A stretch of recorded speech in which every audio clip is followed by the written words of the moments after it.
Welcome back everyone. आज हम राहुल गांधी की पूरी full story of Rahul Gandhi जानेंगे।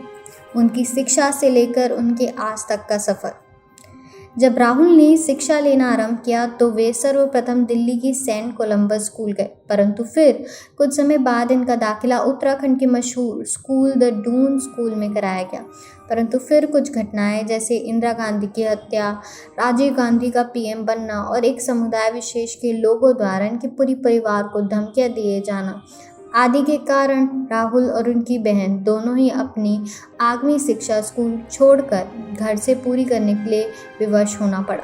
परंतु जब 1889 में राहुल ने युवा अवस्था में कदम रखा तो इन्होंने दिल्ली के ही सेंट स्टीफन कॉलेज में प्रवेश लिया। यहाँ पर इन्होंने केवल 1 वर्ष तक पढ़ाई की और इसके बाद वे हार्वर्ड यूनिवर्सिटी चले गए। उनके लिए यह व्यवस्था भी जितना दिनों तक काम नहीं रह सकी और उनके पिता राजीव गांधी की हत्या कर दी गई। पुनः सुरक्षा की दृष्टि से इन्हें फ्लोरिडा कॉलेज में स्थानांतरित किया गया। यहीं से उन्होंने 1994 में अपनी ग्रेजुएशन पूरी की। यहाँ पर इनकी सुरक्षा के लिए इनकी पहचान अन्य लोगों से छुपा कर रखी गई थी। केवल इनकी सुरक्षा एजेंसी और कॉलेज के अधिकारी इनकी असली पहचान जानते थे। इसके बाद कैम्ब्रिज यूनिवर्सिटी के ट्रिनिटी कॉलेज से इन्होंने अपना एमफिल पूरा किया। इस प्रकार राहुल एक उच्च शिक्षित नेता थे। राहुल के परिवार में कोई भी सदस्य परिचय का मोहताज नहीं। जहां इनके पिता व दादी देश के प्रधानमंत्री पद पर आसीन हो चुके हैं, वहीं इनकी दादी के पिता नेहरू जी स्वतंत्र भारत में प्रधानमंत्री के कार्यभार संभालने वाले पहले व्यक्ति थे। इनके परिवार में इनकी माता का संबंध इटली से है। दरअसल अपनी युवावस्था में इनके पिता का आकर्षण सोनिया जी से हुआ और उन्होंने विवाह करने का फैसला लिया। इसके अलावा इनकी एक बहन है जिनका विवाह हो चुका है और उनके 2 बच्चे भी हैं।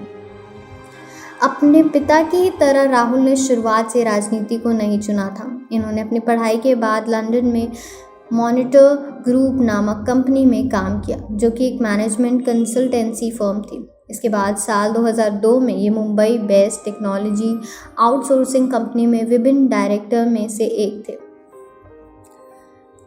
अगर इनके पूरे करियर की बात करें तो साल 2004 में राजनीति के प्रवेश करते ही इन्हें अपने परिवार की इमेज का फ़ायदा मिला और ये अपनी खानदानी गढ़ अमेठी निर्वाचन क्षेत्र से लोकसभा के लिए चुने गए।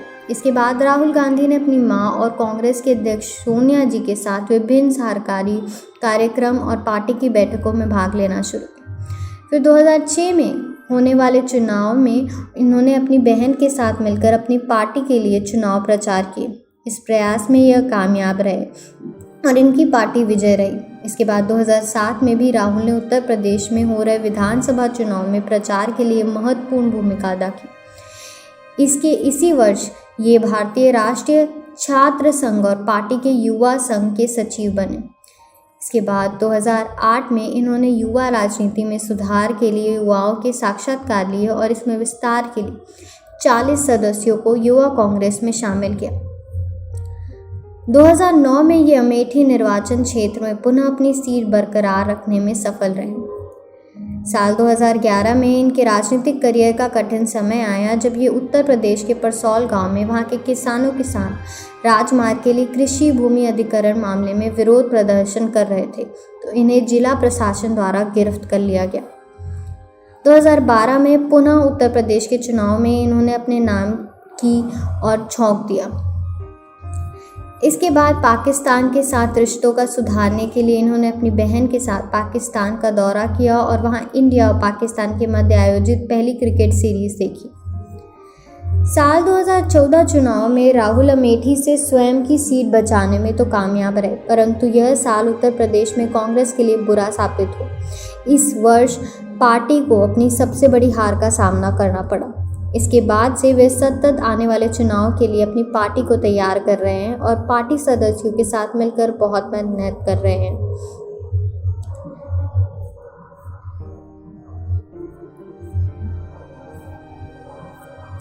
"48 साल के राहुल अब तक कुंवारे हैं। पूरे देश को इस बात की उत्सुकता है कि ये शादी कब और किससे करेंगे। हालांकि अब तक इनकी शादी के संबंध में कोई खबर सामने नहीं आई।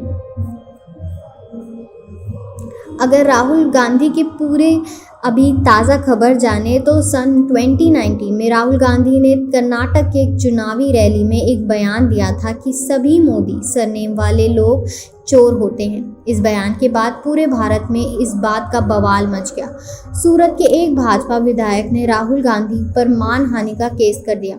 इसके बाद सूरत कोर्ट में उनके ऊपर केस चल रहा था, जिसमें वे अब तक 3 बार सुनवाई में कोर्ट जा चुके हैं। हाल ही में 24 मार्च 2023 को सूरत हाई कोर्ट ने इस पर अपना फैसला सुनाया है। वह यह है कि उन्हें इस मामले में दोषी करार दिया गया और उनकी संसद की सदस्यता को रद्द कर दिया गया। साथ ही उन्हें 2 साल की सज़ा सुनाई गई और 15,000 रुपये जुर्माना देने को कहा गया। हालांकि उन्हें 30 दिन की जमानत मिल चुकी है, लेकिन उन्हें अब वे 2024 के चुनाव में खड़े नहीं हो सकते। अगर ये वीडियो आपको इन्फॉर्मेटिव लगी तो लाइक, शेयर और सब्सक्राइब ज़रूर कीजिए हमारे चैनल को।